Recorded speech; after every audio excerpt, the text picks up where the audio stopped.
पंजाब दे विच अज तो झोने की लवाई जिहड़ी है शुरू हो चुकी है। हत्थां दे नाल जिहड़ा झोना लगाया जाता वो अज तो शुरू कर दिता गया। तो दूसरे पासे पंजाब दे ही अंदर मक्की की फसल की खरीद भी शुरू हो चुकी है। जलंधर दे विच अज दे दिन 6 तो वध जिहड़ियां ढेरियां विकियां गईयां। तो मैक्सिमम जिहड़ा रेट इस ढेरी नूं मिलिया है, जिहड़ा फसल नूं मिलिया वो 950 रुपये प्रति क्वांटल है। तो जिहड़ा घट्टो घट्ट है वो 910 रुपये के करीब प्रति क्वांटल के नाल विकिया। जेकर देखा जाए तो सरकार इसके उपर MSP दिंदी है, पर सरकार इसकी खरीद नहीं करती।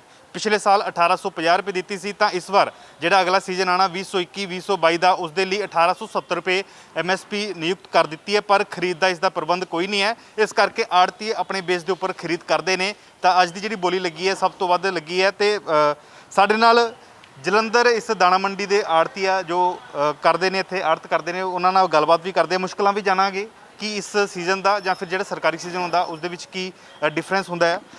चेयरमैन साहब, देखा जाए तो अज की जी बोली लगी है 7 विकियां, की लगता तुहानूं भी सरकारी रेट जे सरकार ने तय किया है तो सरकार क्यों नहीं खरीद पाती? बेनती इस तरह जी, सरकार ने अज तक मक्की की खरीद नहीं की। मक्की प्राइवेट ही विकती है, पर जी MSP होंगी है सुक्की दे होंगी है, ये गिल्ली मक्की हाले आ रही है, इस करके इस भाव से विक रही है। अच्छा, हम देखा जाए तो फसल नूं लैके जे इत्थे पहुँच रहे किसान किन्नी की तादाद में इत्थे खरीद हो जाती है? नहीं, किसान हाले तो स्टार्टिंग ही है जी, फसल की अगेती फसल हाले शुरू हुई है, वो आनी शुरू हुई है, हौली हौली रश पैना शुरू हो जाएगा जी। अच्छा, मंडियां दे विच हुण ये जिहड़ी फसल तुसीं खरीदी है, ये जिहड़े ट्रक खड़े हैं इन्हां दे उपर लोड करके लैके जाने जां किधर भेजदे हो? नहीं, ये तुसीं बहुत वधिया सवाल किया। ये ਜਿਹੜੇ ट्रक तुसीं देख रहे हो, तुसीं मैं कहना दर्शकों ਨੂੰ ਦਿਖਾਓ, ਤੁਸੀਂ कैमरा मार के सारी मंडी ਦੇ ਵਿੱਚ देखो किस तरह ट्रक खड़े ने। ये बिल्कुल ਸਾਡੇ ਨਾਲ ਇਹਨਾਂ ਦਾ ਕੋਈ ਕੰਸਰਨ ਨਹੀਂ ਹੈਗਾ। ਇਹ ਇਸੇ ਤਰ੍ਹਾਂ ਹੀ ਆ ਕੇ ਖੜੇ ਹੋ ਜਾਂਦੇ ਨੇ। ਅੱਗੇ ਤਾਂ ਖਾਲੀ ਮੰਡੀ ਹੁੰਦੀ ਸੀ, ਅਸੀਂ ਲੋਕ ਕੁਝ ਕਹਿੰਦੇ ਨਹੀਂ ਸੀ, ਪਰ ਹੁਣ ਦੇਖੋ ਜ਼ਿਮੀਂਦਾਰ ਦਾ ਮਾਲ ਉਤਾਰਨਾ ਹੁੰਦਾ ਹੈ, ਜ਼ਿਮੀਂਦਾਰ ਦੀ ਪ੍ਰੋਬਲਮ ਹੁੰਦੀ, ਅਸੀਂ ਇਹਨਾਂ ਨੂੰ ਕਹਿੰਦੇ ਹਾਂ ਸਾਡੇ ਨਾਲ ਵੀ ਲੜਨ ਤੇ ਵੀ ਉਤਾਰੂ ਹੋ ਜਾਂਦੇ ਨੇ। ਅਸੀਂ ਪ੍ਰਸ਼ਾਸਨ ਨੂੰ ਵੀ ਬੇਨਤੀ ਕੀਤੀ ਵੀ ਇਹਨਾਂ ਨੂੰ ਇੱਥੋਂ ਕੱਢਿਆ ਜਾਵੇ, नहीं तो ये माहौल खराब करनगे। ये तुहाडे सद्दे होए ट्रक नहीं है, मतलब ये विच फसल नहीं लोड होनी? नहीं जी, इन्हां 'च कोई फसल नहीं लोड होनी। ये इधरों उधरों आके इत्थे मंडी 'च खड़े हो जाते हैं जी। तुसीं किवें अपनी लिफ्टिंग करोगे? लिफ्टिंग हुण असीं तो प्रशासन नूं कह सकदे ना जी, ਅਸੀਂ प्रशासन नूं बेनती की भी इन्हां नूं तुरंत इत्थों कढ़िया जाए। अज उन्होंने सानूं विश्वास दवाया भी इन्हां दा इंतजाम कर रहे हैं जी निकालन दा। देखो कल तक की हुंदा। किन्हां नूं प्रशासन, जिला प्रशासन नूं किहा? नहीं, जिला साडी असीं मार्केट कमेटी के अंडर है ना जी, साडा जिहड़ा भी हैगा ये मार्केट कमेटी देख रेख करदी है।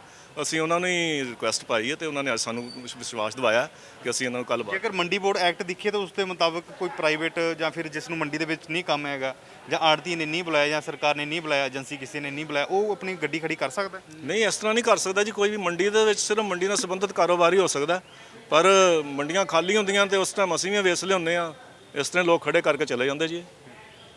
ਕੀ ਨਾਮ ਹੈ? ਸੁਰਜੀਤ ਸਿੰਘ ਜੀ। ਕਿਵੇਂ ਜਿਹੜਾ ਤੁਸੀਂ ਹੁਣ ਲਗਾ ਰਹੇ ਹੋ ਵੀ ਇੱਥੇ ਟਰੱਕ ਖੜੇ ਨੇ, ਕਿਵੇਂ ਦੇਖਦੇ ਹੋ ਵੀ ਵਾਕਈ ਮੁਸ਼ਕਲ ਹੈਗੀ ਆ ਜੇ ਕੋਈ ਕਿਸਾਨਾਂ ਨੂੰ? ਇੱਕ ਨਜਾਇਜ਼ ਪਾਰਕਿੰਗ ਹੈ ਜੋ ਖੁੱਲਾ ਪਲੇਸ ਦੇ ਕੇ ਬਾਹਰੋਂ ਸਾਰੇ ਟਰੱਕ ਇੱਥੇ ਆਪਣੇ ਟਰੱਕ ਖੜੇ ਕਰ ਜਾਂਦੇ। ਇਹਨਾਂ ਨਾਲ ਸਾਡੀ ਮੁਸ਼ਕਲਾਂ ਦਿਨ ਪ੍ਰਤੀ ਦਿਨ ਵੱਧਦੀਆਂ ਜਾ ਰਹੀਆਂ। ਇਹਨਾਂ ਨੂੰ ਲਈ ਆਪਾਂ ਕਈ ਵਾਰੀ ਸਰਕਾਰ ਨੂੰ ਅਪੀਲ ਕੀਤੀ ਹੈ, ਪਰ ਕੋਈ ਪ੍ਰਸ਼ਾਸਨ ਪੂਰੀ ਤਰ੍ਹਾਂ ਇਹਦੇ ਬਾਰੇ ਧਿਆਨ ਨਹੀਂ ਦੇ ਰਿਹਾ।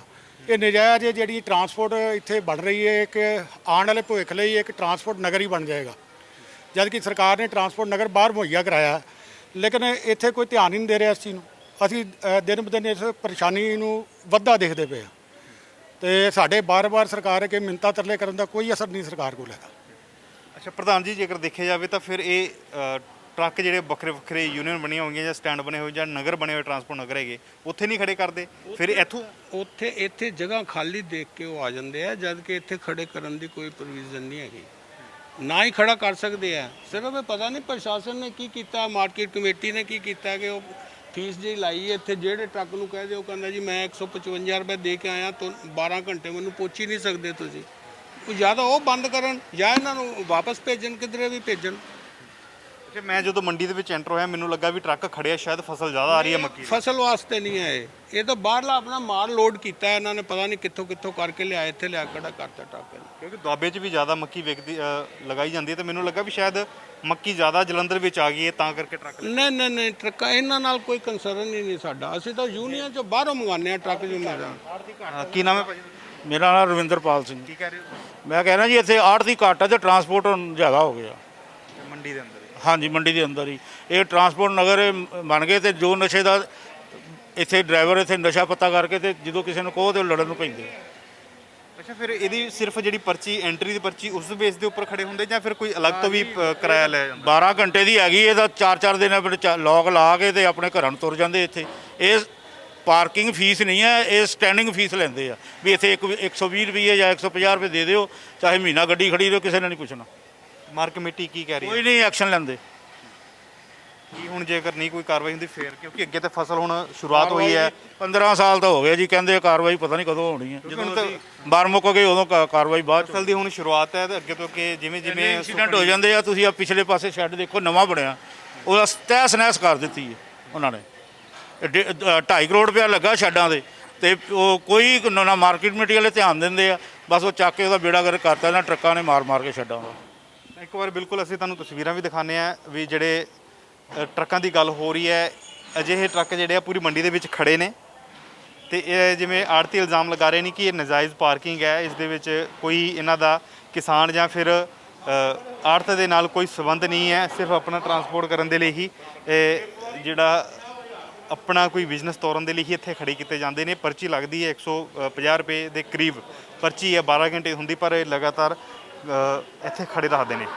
ਤਾਂ ਇਸੇ ਤਰ੍ਹਾਂ ਤੁਹਾਨੂੰ ਢੇਰੀ ਵੀ ਦਿਖਾਉਂਦੇ ਆ ਜਿਸ ਦੀ ਬੋਲੀ ਲੱਗੀ ਹੈ 910 ਦੇ ਕਰੀਬ, ਜਿਹੜੀ ਸਭ ਤੋਂ ਘੱਟ ਬੋਲੀ ਵਿਕੀ ਹੈ ਇੱਥੇ ਬੋਲੀ ਲੱਗੀ ਹੈ ਫਸਲ ਦੀ, ਵੱਧ ਤੋਂ ਵੱਧ 950 ਲੱਗੀ ਹੈ। ਹਾਲਾਂਕਿ ਸਰਕਾਰ ਦਾਅਵੇ ਤਾਂ ਕਰਦੀ ਹੈ, ਹਰ ਸਾਲ ਦਾਅਵੇ ਕਰਦੀ ਹੈ ਕਿ ਅਸੀਂ MSP ਦੇ ਰਹੇ ਹਾਂ, ਫਸਲ ਦੇ ਉੱਪਰ MSP ਦੇ ਰਹੇ ਹਾਂ, ਪਰ ਇਸ ਦੇ ਉੱਪਰ ਖਰੀਦ ਕਿਵੇਂ ਹੋਏਗੀ, ਕਿਵੇਂ ਸਰਕਾਰ ਇਸ ਤੇ ਖਰੀਦ ਕਰੇਗੀ? ਸਿਰਫ ਝੋਨਾ ਤੇ ਜਾਂ ਫਿਰ ਕਣਕ ਹੀ ਜਿਹੜੀ ਹੈ ਖਰੀਦ ਸਰਕਾਰ ਕਰਦੀ ਹੈ ਪੰਜਾਬ ਦੇ ਅੰਦਰ ਜਾਂ ਫਿਰ ਬਾਕੀ ਹੋਰ ਸੂਬਿਆਂ ਦੇ ਵਿੱਚ, ਹਰਿਆਣਾ ਦੇ ਵਿੱਚ, ਪਰ ਜਿਹੜੀ ਮੱਕੀ ਦੀ ਫਸਲ ਹੈ ਇਸ ਦੇ ਉੱਪਰ MSP ਪਿਛਲੇ ਸਾਲ ਵੀ 1850 ਦਿੱਤੀ ਸੀ, ਇਸ ਵਾਰ ਉਸ ਦੇ ਵਿੱਚ 20 ਰੁਪਏ ਵਾਧਾ ਕਰਦੇ ਹੋਏ ਇੱਕ ਸਾਲ ਦੇ ਲਈ, ਯਾਨੀ ਕਿ ਸੀਜ਼ਨ ਜਿਹੜਾ 2021-22 ਆਣਾ ਉਸ ਦੇ ਲਈ 1870 ਕਰ ਦਿੱਤਾ ਹੈ।